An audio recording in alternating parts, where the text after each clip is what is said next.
बारंग दारुन के हमनी के गैंग हो, बोले जे ओके बना देनी जबैंग हो। अरे सुन, बारंग दारुन के हमनी के गैंग हो, बोले जे ओके बना देनी जबैंग हो। पीछे बाराती में मार को दे हम, करबे जे धोखा सीधे वार को दे हम।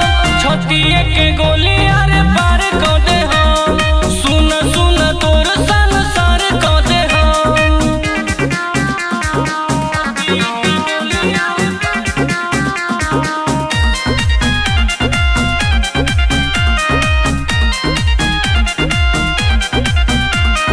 करम घात नहीं करे दे हम, केहू के साथ नहीं रहे दे हम। अरे बर्बाद को दे हो,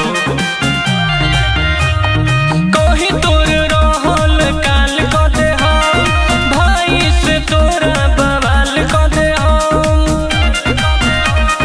जिंदगी के तोरा तारे तारे को दे हम, एक नहीं सुन कई बार को दे हम।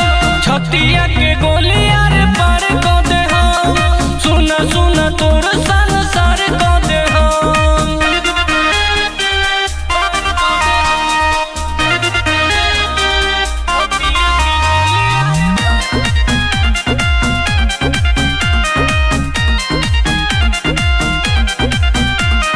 होई नाव में के मान जाइबे, पावर रीत सवा के जान जाइबे। और तो पाला पड़िए गइल तू, काहे बोलू ऐसे करता रे, तो सारा के हाथवा धरता रे। गोली बारूद के बोछार